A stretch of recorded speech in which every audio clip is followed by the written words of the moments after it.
and then I look over and you are passed out. Like I'm trying to add some animal noises to the forest.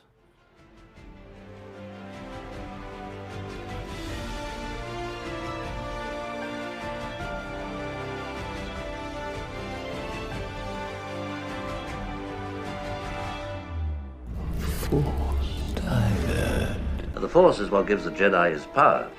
Why is the Force connecting us? I am a Jedi. Always two there are. We're a dyad in the Force.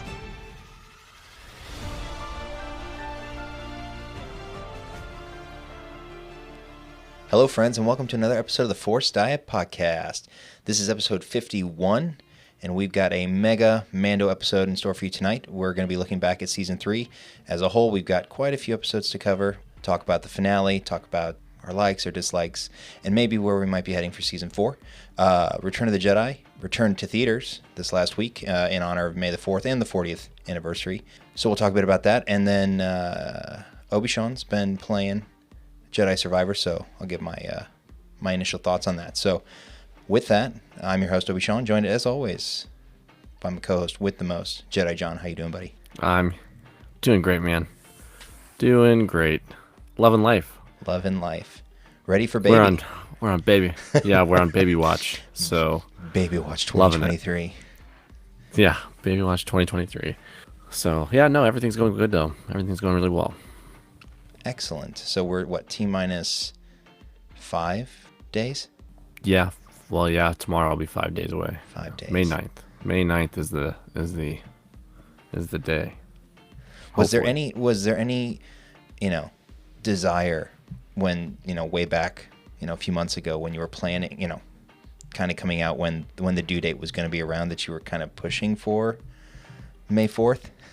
Was there any? I did ask. Did you? I did ask, but I don't think that's normally a scheduled day for her doctor. So. Oh, yeah. Big Star Wars fan, her doctor. Probably. It's a personal holiday. Yeah. No, I think Thursday is just not a big surgery day for her, so no planning. Yeah, but that's okay. It still could happen technically. I mean, she could go early, so fingers crossed. Fingers crossed. We are excited for you, the collective we. So collective we.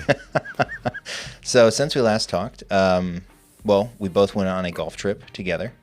Some of us played better than others. I won't name names. I played better. You're right. I played better. Yeah. I distinctly remember you saying that you didn't shoot above 400 in our collective scores, and it's true. I did. One of those was a par 3 course. So hey, you know what? It is what it is. I didn't lose to everybody all week, so. But we had fun. I'll hang my hat on that. We did have fun. I watched you walk a couple holes that you didn't have to walk, but you walked them anyway. I couldn't get off the tee to save my life on Tuesday. My goodness. But then you sink one birdie putt, and the whole round turns around. So that's right. Yeah, we had a lot of fun. It was a lot of fun. Yeah, and then the first talking point, or first thing we'll talk about tonight is we both got to go see Return of the Jedi this past weekend. Late night, which when we were kids wasn't so late. It was the movie times we used to go to. But yeah, 9:45 is just not a late movie, but it's late now. Yeah, and it's weird on a Friday now that especially if you work, after you work all day, and now you go sit in a dark movie theater and have to watch the early Endor scenes. So, but it was nice to see it back on the big screen.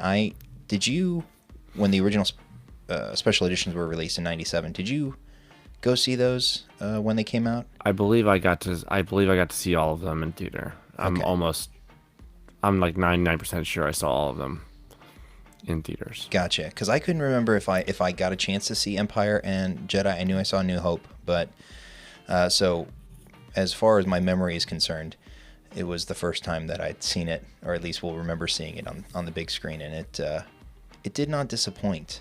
except for, like I said, Jedi rocks. I don't know what George was thinking when he decided to put that bit in. That, I look at that whole scene, and even the original Jabba's palace. It was a quirky, goofy scene. Like it was just a lot going on for not a whole lot of reason, but it was there. And then he added stuff to it. And, well, it is what it is, and it's part of Star Wars history. And, but yeah, it's a very, that whole movie, there's like weird parts in it that just, they just land weird. I don't know. It's just, but hey, it's Star Wars, and we love it. Yes, we do. And I, watching those speeder bike scenes through the forest, I can only imagine what it was like in '83 when that first came out, and that sense of speed that you felt, because it felt like chaos watching it on the big screen. You don't get that feeling when you watch it on the TV. It doesn't suck you in like that. But you and I were talking, I mentioned to you and Keith, that scene where they're carrying 3PO through the treetop village, and one Ewok swings across to the next platform while they're carrying him in the chair. And I motioned to you, I'm like, wait, did they just attach him to a rope and just throw him across? Or how did he get from point A to point B? Yeah, they had to. They had to just hook him up and go. I didn't. That was probably the first time I've noticed that too. And I guess it was because it was a blown up picture. And I'm like, hey, look, you can see the Ewok. They just stopped the procession, and now they're swinging across the ravine to the next treetop. So it was very interesting. There's a couple things like that. And on top of that, it just never landed when I was a kid that they were going to eat them. Yeah. There's a reason that they can be called the murder bears. Yeah. But yeah, no, I mean, it was a long day for me. So it was a long day, but I was happy to see it in theaters, again, most of it. So it was good. Yeah, because you added some special sound effects that weren't in the special edition. George should have added them. The snoring sound effects. So, it's funny. It's almost embarrassing as a Star Wars fan, as big of a Star Wars fan I am, that I fell asleep. I really should have got a second beverage. That's what I should have done. But after being up all morning and being up early and then going to work for 9 hours and then driving to get to a movie late, I was exhausted. I was just done, man. I mean, 10:30 hit, and I'm like, you know what? This is normally my bedtime when I am falling asleep to Star Wars movies. It's just it's one of the movies that I pick to go to sleep to. Like, so it's I've trained myself. Well, it doesn't help that the early Endor scenes are very serene. They're very peaceful. They're very quiet, and you get the birds chirping. And I'm in a lounger. Yes. And I thought it was actually the kids next to you, and then I look over and you are passed out. I'm just trying to add some animal noises to the forest. I felt like I was poking. God, what's his name? Oh, jeez. This would have been a funny joke if I'd remembered his name. Help me. What the hell's his name? Jabba's handler. God. The Twi'lek. Oh, thank God. I'm not the only one who's stupid. Why the hell can I think of his name? Oh, Kit. Yep. See? Okay, good. I don't feel as bad now. And people. Yep. Oh my God. It's Bib Fortuna. Old Bib. Thanks for tuning in to the Star Wars podcast, where we can't remember the names of popular Star Wars characters. Tune in next week where we forget somebody else. We can also say that it's a little late. It is a little late. It's a little late. But still, I felt like Bib It's not yeah. waking up Jabba. Dang it. There it is. The joke finally got there. It just took 35 seconds. So I'm happy you made it. But nevertheless, it was fun to see it on the big screen. I always thought Return of the Jedi was good. It was never my favorite of the original three. The lightsaber duel at the end is classic Star Wars. The joke in the theater was somehow... I actually enjoyed that space battle. Is probably my favorite out of the original trilogy. Space. I know that we get the trench run and stuff, but like it's not so much a dogfight or anything like that. Like it's... I would agree. It's more action packed. You've got a lot more going on.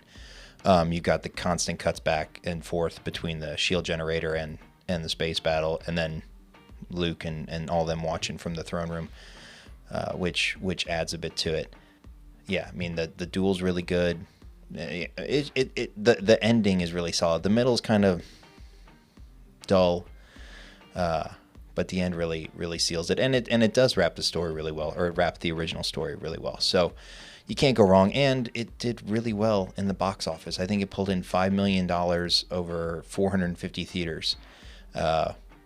I mean, for a 40-year-old movie, pretty crazy. For a 40-year-old movie to pull in that much from such a limited release. We actually got 4 theaters in the area. I know there were people around the country complaining they couldn't find one even remotely close to them. We ended up with 4 near us, so that was kind of nice. But yeah, it did quite well, and it was a lot of fun to see on the big screen. So it was actually my first time back in the theater since the Rise of Skywalker. So it was nice. It was nice to get back into a movie theater. I've been to a couple. I saw Batman. I saw a few things. Well, and you're a Marvel fan, so you've seen a lot of the MCU stuff. Yeah. Which I didn't. MCU and like I said, like the Batman was a big one. With that, we'll pivot kind of into the meat of our discussion tonight, which is going to be Mando Season 3. Again, we kind of discussed during our last episode why there was a chasm when it comes to our discussions and the number of episodes needing to be recapped. So there are 6 episodes that we technically have not recapped.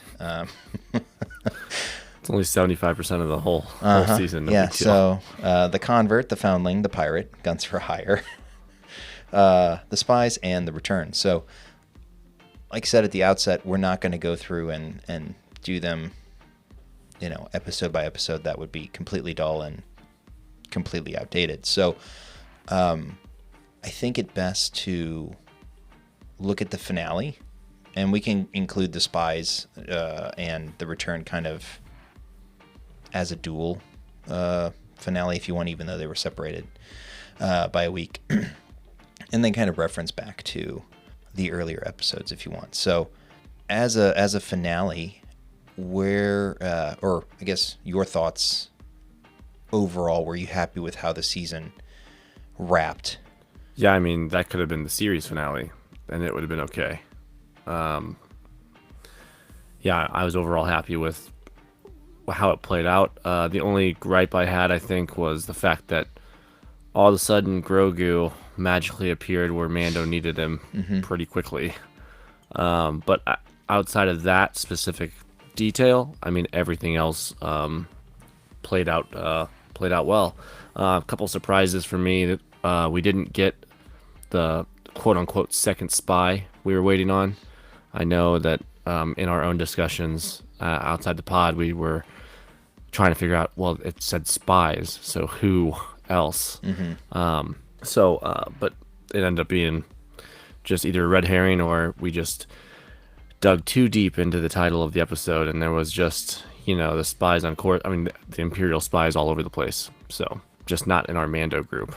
Yeah, it was really well done, the way that the direction, because didn't Rick do both? I think Rick did both the last 2 episodes, so which makes sense because, again, they were effectively one long episode cut into 2.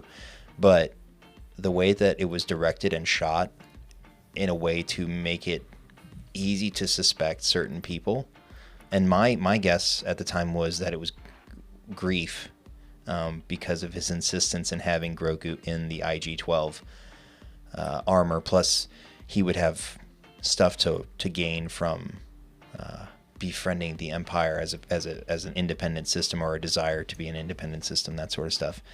And you were set on who again? Oh, I really thought the armor was just gonna I thought it was going to be a surprise for everybody. It wouldn't have made sense. I mean, I think I already debunked my own theory by the time I got to the episode, just because nothing so far had led you to believe that she was anything but loyal to their way of life. Right. So. Yeah, and the one of the things that I think kind of made the season feel disjointed was kind of how it bounced around to, like, there wasn't a clear cohesion between the episodes. It almost felt like there was some fragmentation and stuff like that as the series went on. Specifically, like with the Guns for Hire episode, which was, kind of that Scooby-Doo style mystery with Jack Black, Lizzo, and Christopher Lloyd all making, cameo appearances, I guess. Not cameos, but... I'll just say one thing about that. I know we're going to probably talk about that episode some more as we get into things, and I'm sure if I had to guess the lowest rated episode on IMDb, can't wait to... You are correct. Hear about that. But I guess for me personally, when I see like a really famous actor or actress in Star Wars specifically, it just kind of takes me out of it. Mm-hmm. So, especially a big personality like Jack Black, like cool to see him in Star Wars, but at the same time, I'm like, could have done without it. And it's difficult too because someone like him, playing that type of character is kind of outside of what he normally does, playing sort of that bombastic kind of out, like, kind of out, not out there like as in crazy or anything like that, but he's very boisterous, I guess might be a good word for it. Even as Poe and Kung Fu Panda, right? Like, I just envision Poe when I see Jack Black now. It's, and I'm sure some people will now see him as Bowser, right? And so the thing I enjoyed, and I will say when I first watched that particular episode, and I'm going to tie it back to the finale here in a second, but I didn't get the ending and how the Darksaber ends up back with Bo. And I know a lot of people talked about it leading up to that episode with, there's a technicality that, the spider robot whatever beat Din, and then Bo came in and beat the crap out of him, chopped his head off and whatever, and so she gets the Darksaber. And it's like, well, that's kind of, I guess, technically, but I didn't see it as that character ever actually possessing the Darksaber and then losing with it in combat. And so I just thought it was funny that she gets done beating the crap out of Axe, which was awesome. That was fantastic. And that was a great fight. I was hoping that we would get maybe not like a confrontation like that, but there would be some sort of scuffle in her re-obtaining the Darksaber. And I just found it really funny that Din's like, this happened, and then this happened, and then this happened, and all of them are like, yeah, I totally buy that. That tracks. I buy that story. Tracks. Like, nobody questions it at all, and nobody was like, well, wait, if that happened, then why do you still have it if she should have it, And so It just felt weird to me, but then tying it to the finale with Gideon just, squeezing the ever-living life out of it and crushing it into nothing. Looking back on episode 6, I feel like it's actually a way of tearing down the dogma that hinders and has hindered the Mandalorian culture, in that they rely so heavily on, again, in that instance, the Darksaber and its relevance, its symbolism into what a good leader is. And in that moment, in that Din literally just gives it to her based on a technicality, that he's demonstrating that a leader should be chosen based on attributes and not what they possess. Now, in that instance, right? Who has the biggest stick? Right. And so I didn't really care for it when I first watched it, and I even posted a tweet about it, and it being one of probably the most disappointed I've been watching Star Wars live action stuff.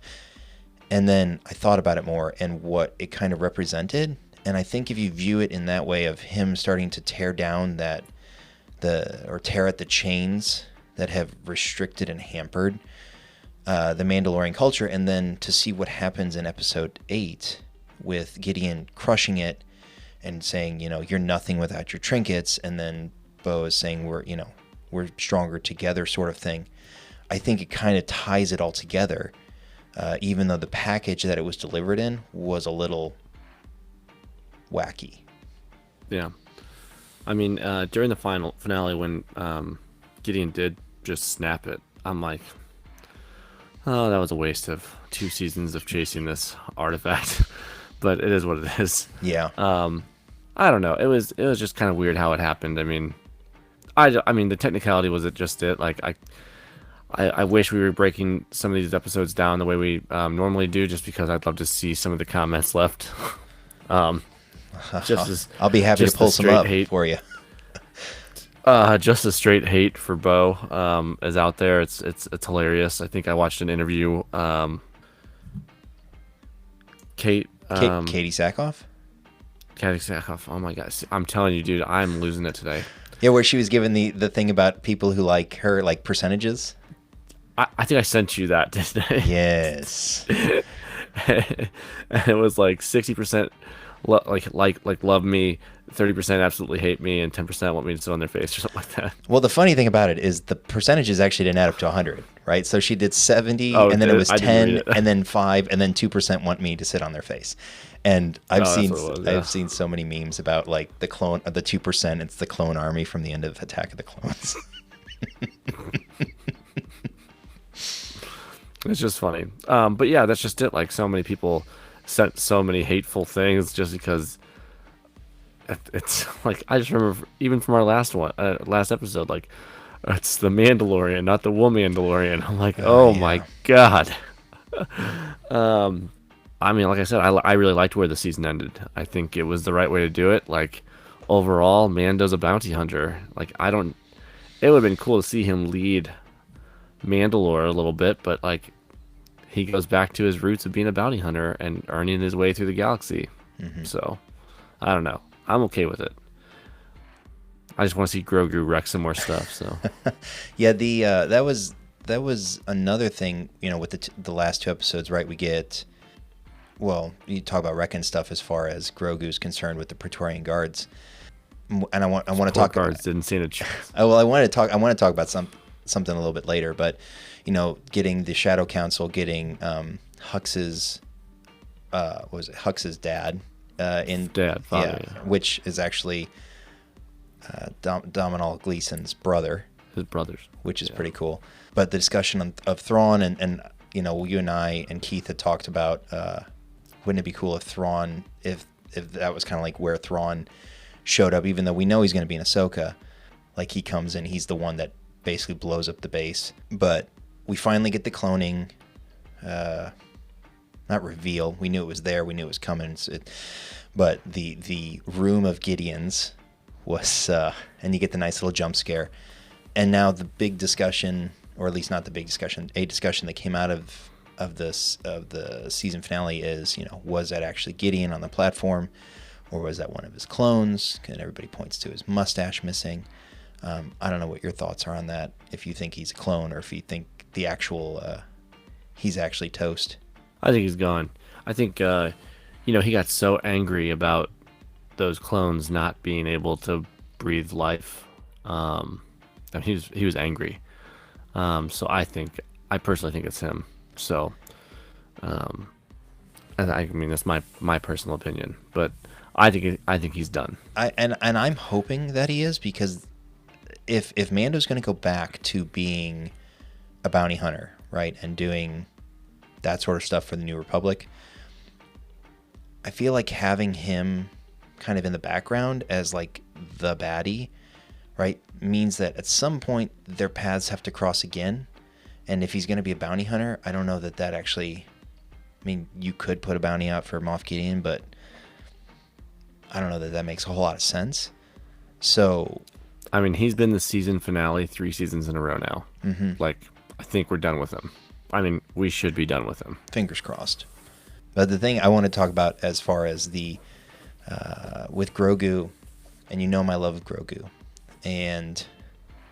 Favorite character in all Star Wars. 100%. And I am Nailed it. in 100% agreement in the fact that we go from the end of episode 7 with him, in the containment area with all the rest of the Mandalorians and presumably escaping through the hole because Paz is the last one out. Yeah. And Paz's exit was top notch. Phenomenal. It was fantastic.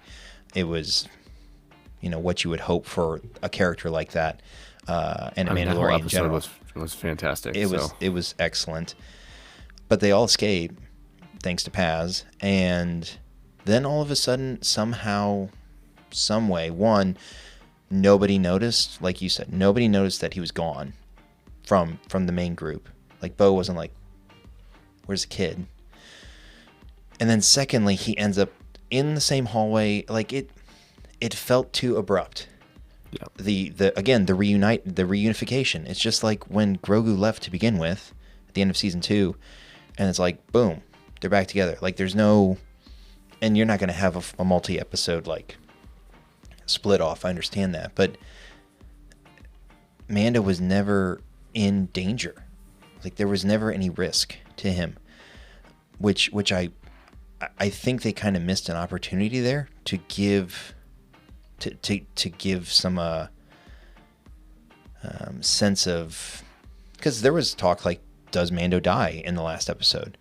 And I don't know how like realistic that was, but they could have very easily had him sacrifice for something else, and I think they could have made it make sense. But the fact that Grogu ends up in the hallway helps him escape. They get into the room where that was funny with the jetpack troopers, or the new Imperial commandos, where like each the Imperials, like the super troopers basically. Yeah, where each like new ray shield with like a next boss level fight. Like he picked up one weapon to fight the next. Like that was kind of funny, that progression. But the Praetorian Guard showing up. Can we discuss how in the heck Mando gets stabbed multiple times, hacked at with the electro blades and everything like that, and he's cool, but Paz has similar things minus down through the neck, a la the Romans, a la the original Praetorian Guards, which I thought was a really cool little Easter egg. How is he like unharmed or unfazed by that?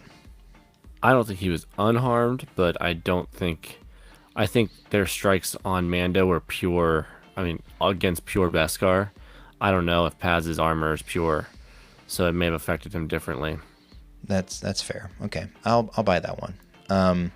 But then you get Grogu doing the bouncy bounce in the room with the Praetorian Guards. And what I asked you last night, and I want to talk about now, is do you think the practical effects in that scene in particular hampered the feel of that battle versus if they had used CGI to animate him in some way? Yeah, maybe a little bit. I think it was probably best to keep it practical. I mean, I'll say like a traditionalist prefer that because that's their original Star Wars, so I think it was good to see, but I don't think it really hampered very much. It was kind of weird watching him get like a whole pipe dropped on him or whatever, and then I'm just stuck there. I don't know. Some of it was goofy, but then again, it's Star Wars. But like, I can only imagine the guys in the green screen suits who were acting in that scene with him, like making him do the hops over across light fixtures. If someone's recording that, if somebody's filming that, I don't know how you don't laugh, like at least inside. I mean, they're professionals, so they're not gonna laugh, but watching it, I just had that in the back of my head, like there's somebody in a green or a blue suit right now who's in this room with these guys who has Grogu like on a stick, making him dance like like a marionette puppet, and it's just like that's kind of funny. On a stick. It's Grogu on a stick. On a stick. It's Jose Jalapeno Grogu on a stick. Yeah, I mean it's but that's just it. That goes back to what we talked about for Return of the Jedi. Like it's just so it's so unrealistic, and like you're just like, why is this even happening right now? But then you think back and this is Star Wars, so it's okay. It's just all okay. And that's fine, except that it's 40 years old, right? And so the effects for then were amazing. And I'm not saying that CGI would have made it any better. It may have made it actually worse. It just made it kind of funny, and it almost took you out of the peril, which, again, I don't know that they were ever going to kill off Grogu. Obviously, they didn't. And I don't know if that was ever or would have ever been a consideration. But I almost felt like there had to be some sort of big emotional thing in the finale. Whether Din died, Grogu died, Bo died. We kind of assumed, I think, Gideon would probably die. Maybe not in the way that it did, which was pretty epic with Axe, like, somehow... Pretty sick. Taking that Imperial light cruiser. That was pretty. I'm not gonna say it's like the Holdo maneuver, but it was like a more macho version, I guess, of just ramming it and then jetpacking out, which was cool. And the scene where they're all flying in, and you got the gauntlets and the drop ships, and they all drop and they all take off. I got goosebumps watching that scene. I'll tell you what, the episode 7 and 8 with the hand-to-hand combat stuff, it was fantastic. Like when they first ran into the Imperial troopers in the cave, we've never seen Star Wars like that in live action. I mean, we were talking about Mando and Bo straight up double tapping guys right underneath their helmet, like just, I'm gonna hit you and then bend you over and then shoot you in the back of the head through your, like, underneath your helmet. So like it's just amazing. I mean, they knew exactly how to attack those because they're Mandalorians. They fight against Mandalorians all the time. Versus those Imperial troopers think they're impervious to everything because, well, they've got this Beskar armor on, so they're good to go. But the Mandos know, you're not immortal here. You're not anything special. I'll show you real quick. Exactly. Yeah, I'll show you real quick. Don't worry about it. Come on over here. Get a little closer. I'll show you. I mean, they're the Spartans of the Star Wars universe, right? Like they are trained and brought up in combat, right? We see that through multiple episodes this season with the training and their ability to dispatch. It was legit execution style in some of the cases, though. 100%. And we're here for it. Like, that's the kind of Star Wars we want. And we're here for it. I loved it.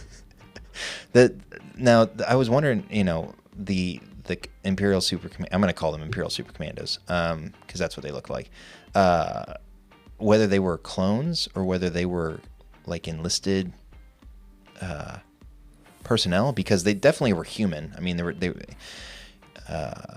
So I'm curious, what sort of form they took, but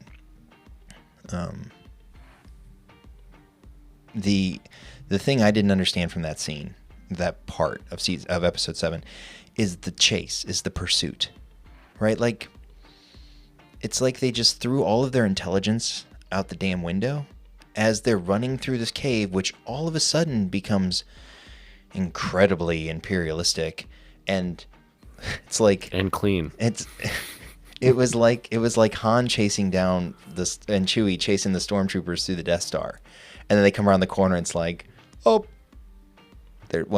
the original there was like 4 of them, but in the special edition there was like, a whole battalion, and it's like at no point did nobody pick up on this, and then they get there and they stop and they stand and they look and they go, what is this? It's like, what the hell does it look like? What does it look like? TIE interceptors over there. Of course there are. What does it look like to you? Like, are you blind? And so I'm screaming that at my TV as I'm watching episode 7. I'm like, how does anybody get out? How does Din not recognize this? How does Mando or Bo not recognize this? How does Paz? How does nobody notice that? So that was one of those things. That was the other piece with Paz. Like, granted, you were shooting them down and just killing everybody. Awesome for you. Good job. But also, you've got a jetpack and you can see the sky. I'm just But you know, if he it goes back bails, to- if he bails and they open the thing and they take down all the. I get your Are point. you telling me that I get your that, point. that I mean, the Mandos in that room couldn't have taken the Imperial squad on? I'm pretty sure the Oh, Imperial 100% squad they was could have. screwed. 100%. Although I think Grogu would have stood in between them and gone, no, no, no, no. Button smash. Can we just? I'm not even gonna like go there with how silly that was during. Oh, it's hilarious. I loved it. I don't even care. I laughed. Yeah, I don't care. It was and that's why I thought Watching him go through watching Grogu go through the market with Mando is how I feel with my son. Like this, no, yes, no, we're not doing that. Yes, yes. Like, oh, this is not working for me. that was another one of those goofy things, and I'm like, please stop doing that. Yeah, but see, the goofy things get me. Like, those are the kind of things that I'm like, yes, yes. Like, I will say again, talking to the emotional thing I mentioned earlier, the end of the finale with the adoption of Grogu by Din, you know, with the in the living waters and stuff like that. I will admit that I got emotional. I did get a little. Somebody was cutting onions in my living room. I don't know why. The kitchen was right next door. But being a parent has really softened me to things like that. And I recognize that he is not a human thing, right? But there's something about that relationship that once you become a parent, I don't know, it hits different. It's weird, man. I was just waiting for the mythosaur to come up and just eat. I mean, give him a kiss. The first time ever a beast hasn't interrupted this this thing. So, I mean, come on. I think it's funny too because I did think that something was going to happen because of the way that they cut to Grogu, and then they pan back down to the mythosaur just hanging out, and Grogu's gonna ride it. Bo's the only one who knows it's there. Oh, Grogu can feel it. True. And we've already seen him tame the Rancor and the Mudhorn. I don't really tame the Mudhorn. He lifted it up and Mando killed it. He tamed it. He paused Stay. it. Yeah, stay. You stay. I'm just going to stab you with a vibroblade. Anyways, so, you know, kind of let's look back at the season as a whole. Give it some grades, give it some thoughts. I mean, we've kind of talked about things we liked and didn't like over the last few episodes. What's your overall grade for the season? You know, I'd give it a solid 8.5. I enjoyed this season overall. I mean, the stuff that was supposed to happen happened, and yeah, I mean, overall, I'd just give it an 8.5. I mean, I like the story that we went with. Yeah, it could have been bumped to a 9 if, like, you know, some other things had gone different ways, sure, but the way it ended was still good. I still enjoyed it, so I'd give it a solid 8.5. Now, you say it would be a 9 if certain things went differently. Which things are you referring to? I mean, I would have kept the Darksaber with Mando and had him. I mean, we were running towards that classic storyline of, like, I don't want to be the leader, but I am doing everything a leader should be doing, and then realize that I should be the leader. And then until, like, episode 5. Was it 5? It was episode 5 when it kind of started going the other direction. Well, it was towards Bo. Yeah. Which, I'm not mad that it's Bo. I mean, she is of royal bloodline. She knows what she's doing on Mandalore. Like, I think that she's a good choice. The way the story was playing the last couple seasons, it was leading towards the storyline of, I don't want to be the leader, but he was going to accept it eventually. And that's just not the way they went with it. So, yeah, once they started to wrap Bo into the Children of the Watch, like through the Foundling episode with them rescuing Ragnar, and I loved that episode because, or at least the title of the episode, because it can pertain to all three characters. It could have pertained to Grogu, because you have that training scene at the beginning where, they're shooting the paintball, obviously Ragnar being a foundling, and then Bo, you could consider her a foundling as well for the children of the Watch. So yeah, so you could say that episode 4 was where it switched, or you could say that episode 2 with the Mines of Mandalore with her bailing out Mando is where it started to transition to it being her story and less about him. But so 8.5 for you. I'm probably in that same boat. Probably go a little bit higher, like 8.7. The Guns for Hire episode was, like I said, a little weird for me. Although on second consideration, it wasn't as bad. One of the things that I didn't understand with the season was the point of, or what they're going to do with Dr. Pershing, with the Convert episode. I did like in that episode the fact that they reference Umate, which is the mountain peak in the center of Coruscant, which was a really cool nod to the High Republic. And I did enjoy the March of the Resistance playing in the background during that scene with Elia and Dr. Pershing. So I don't know what they're going to end up doing with him as it relates to that, but I mean, the first 2 episodes were really good. Third episode was good. It was just it felt disjointed just because of what happened with the first 2 episodes. But then you had the Foundling and the Pirate, which again were fun, sort of action-y episodes, and you had Guns for Hire, and then the finale. So really just kind of 2 episodes that didn't really fit the mold, so to speak. But yeah, so for me, it's probably like an 8.7. If there was a little bit more cohesion between the episodes as it progressed, it'd probably be like a 9.91.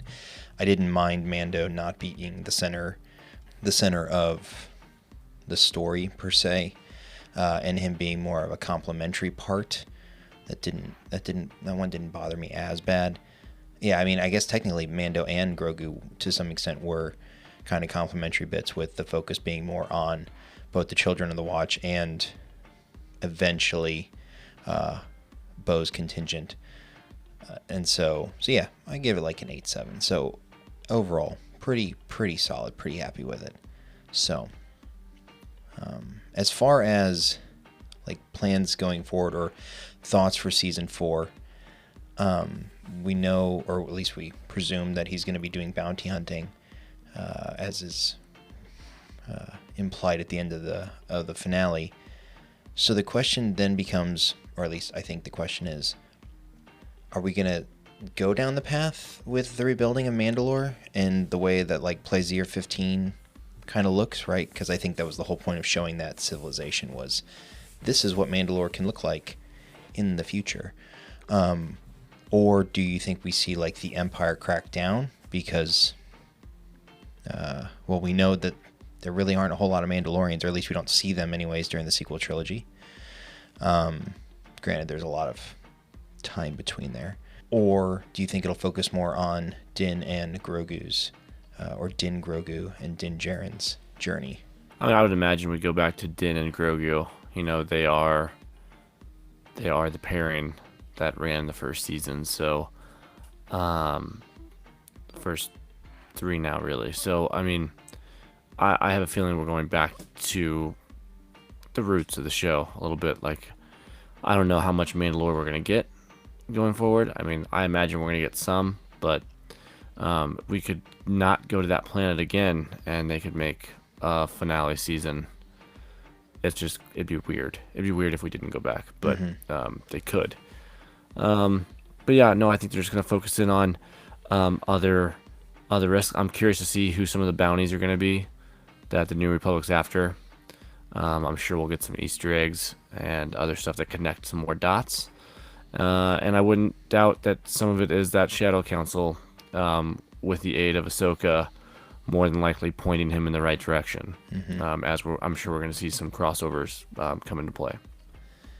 Yeah, and I'm curious if they're going to let Grogu do any more training, Jedi training, Force training, and if they would use Luke for that, or if they would use Ahsoka for that, although I don't think Ahsoka would train him. I guess I could be wrong about that. I just don't know how the story like what the natural end of the story is. And maybe season 4 is not the end.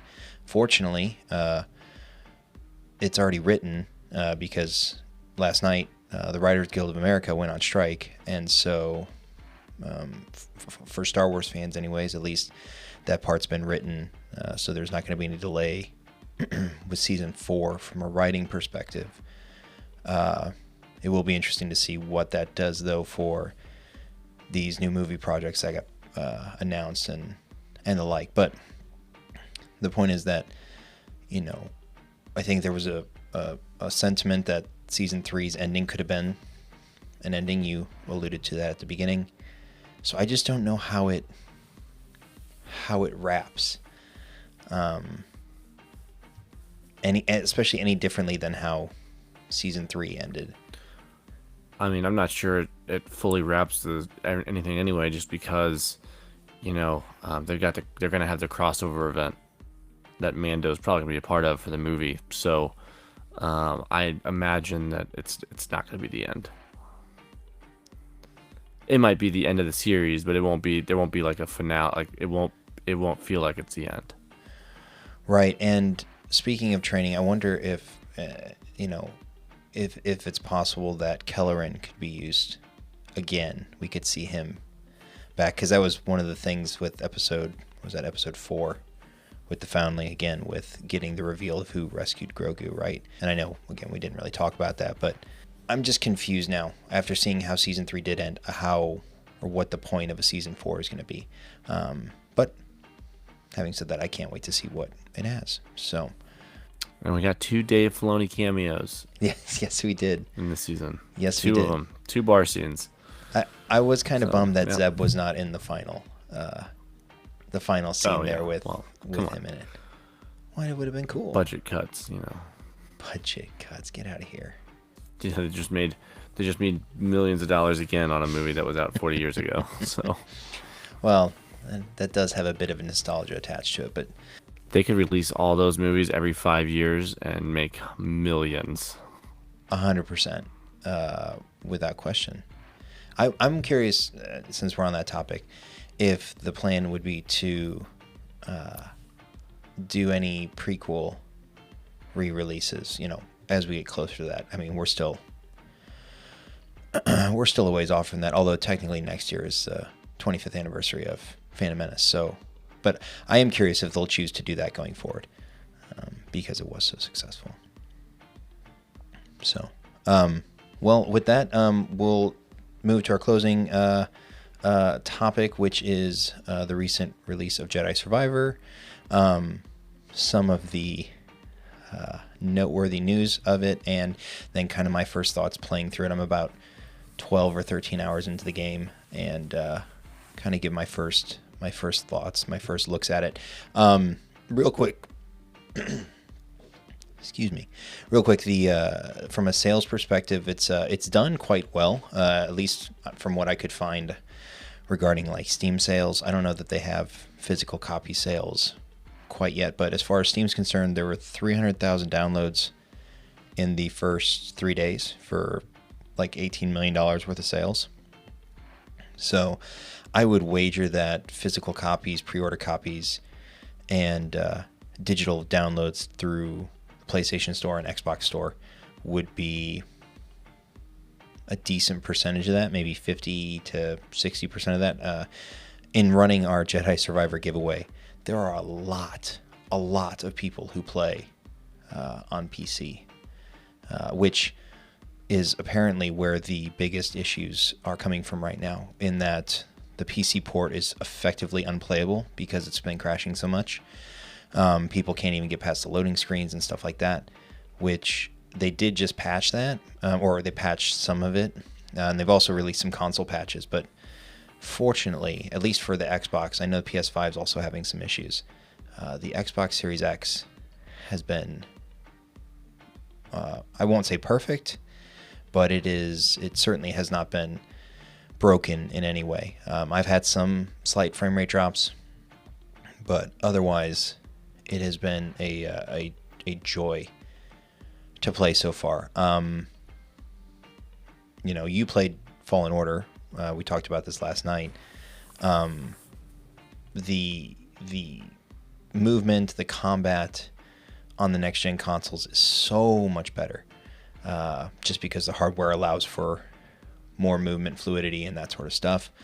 The world, Jedi Fallen Order felt semi-open world, right? There was some level of exploration that you could do, but you were kind of hemmed in, right? The size of the maps were of course limited and stuff like that. So being able to go to the next gen consoles, it does feel open world, not like random in the sense, or open world in the sense that there are random like occurrences, right? You still have staged enemies here and there, like there's not a random happenstance thing. At least I haven't encountered that yet.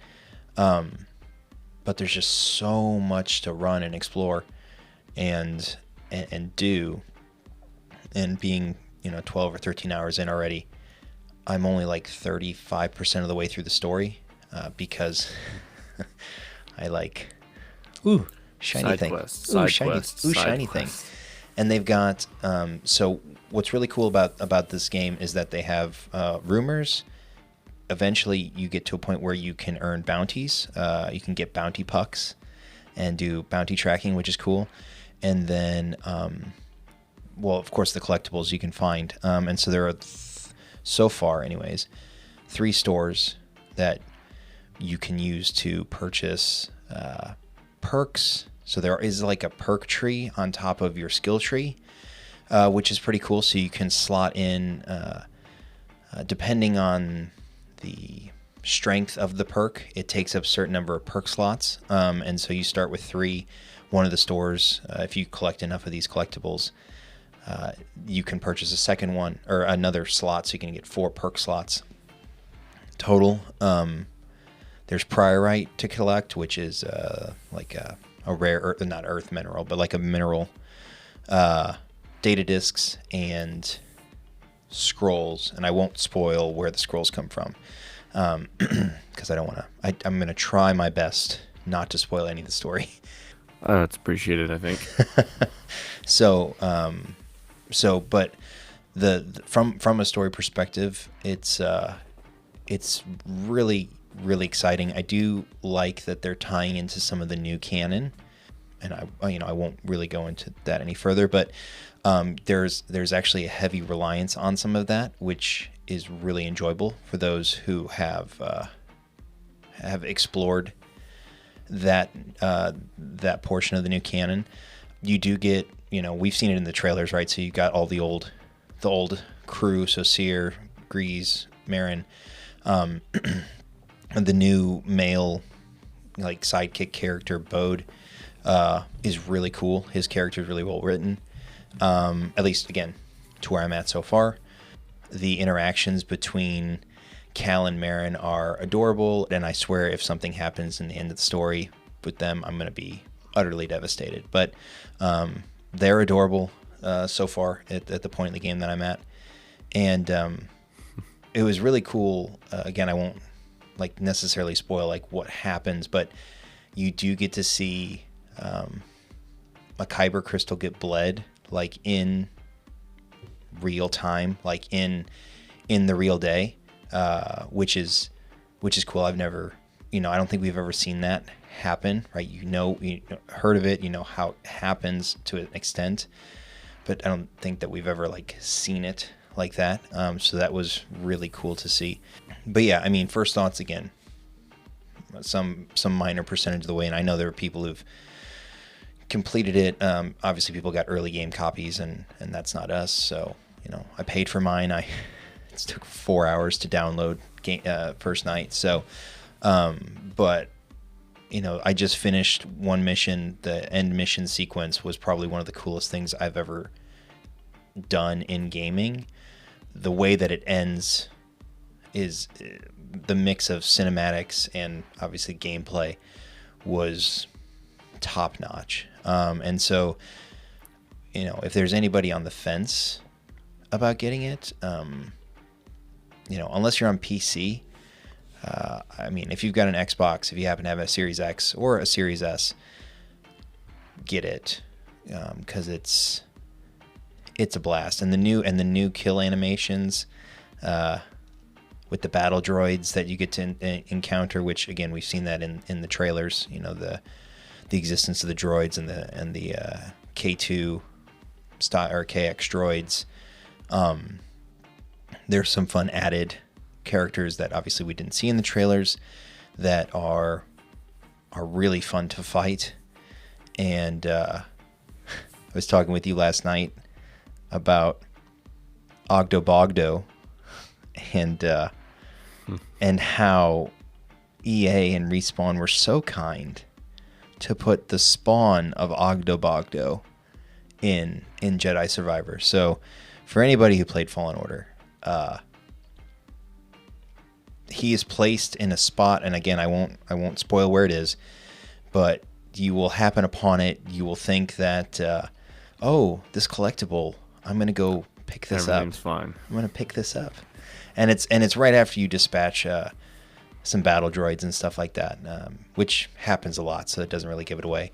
But you're like, oh, okay, cool. Look, I can go get my collectible now, and you walk towards it, and in the words of Dr. Pershing and Admiral Akbar, it's a trap. And I'm pretty sure I died 4 or 5 times before I just gave up, and I said, you can keep my life force, you can keep my experience points. I am not coming back to you until I can just force push you into the corner at the end of the game. So that was a fun little Easter egg to actually, I don't know that was fun. It was a nice Easter egg to uncover. So definitely enjoying it. Again, really enjoying the story, the graphics, the visuals are amazing. It's a beautiful open world game, and there's stuff to look at everywhere. The customization with Cal. Now, I haven't uncovered all the hairstyles and stuff like that, but I've seen some really fun people making him look like Chuck Norris. People doing like Obi-Wan Kenobi, because if you order the digital version, you get the hermit robes from the Kenobi series. So you get the they have a stance where you can use a saber and a blaster at the same time, which is pretty cool. I haven't found any like use for it. I'm not very good with that, because you basically recharge your gun by making saber strikes, so it's a lot of back and forth. I haven't really found a good spot for it yet. But you can dual wield, which is pretty cool.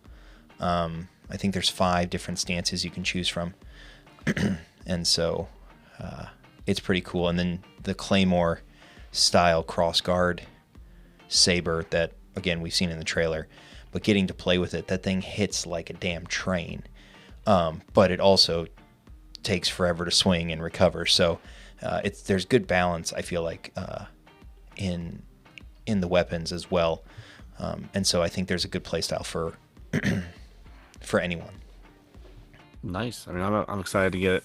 I'll have it in my hands probably within another week or so, and then I'll have a nice leave to play through it on. Yeah, you get what? How long you get for your paternity leave? 3 months. Son of 12 weeks. Jesus. Yeah, 12 weeks. So I will have some time. You'll have plenty of time to not only beat the game, but 100% it, and then do your like Jedi, or you go back and play it on Grandmaster. Yeah, that'll happen. I mean, it was fun 100% in the game on Jedi Fallen Order, so I look forward to 100% in this one also. Yeah, and the combat, like I was saying, the combat it's very similar to before. So if you need a quick refresher before you jump in, I mean, there's a tutorial thing at the beginning, but which I will say does have a fun little twist that I was not expecting, especially if you play in Fallen Order, which you probably should do that. I don't know that you necessarily actually have to do that, from what I've discovered so far. Yes, you won't know the characters, but the story itself doesn't really necessarily tie in directly to Jedi Fallen Order, so it is a nice sort of standalone. If you didn't play Fallen Order, you can totally play Jedi Survivor and basically understand everything that's going on. You just might not get some of the intricacies in the character interactions. But that would probably really be it. And there it is. Yeah, that's my game review in my 10-minute game review. Pretty solid. Pretty well good. done. Thank Not you. even scripted, guys. Not even scripted. No, that was, I hit the opener in one take, which I was very proud of. That's gonna pat myself on the back for that Good one. night. It's a good night. With that, then we'll bring this episode to a close. If you enjoy the content, please consider sharing, subscribing, following us on our social media platforms. Those will be in the show notes or the episode description. For fandoms outside of the Star Wars universe, be sure to check out our friends over at the Galactic Dads podcast, at Galactic Dads, on all of the podcast and social media platforms. But for Jedi John, I'm Obi-Sean, and until next time, May the Force be with you.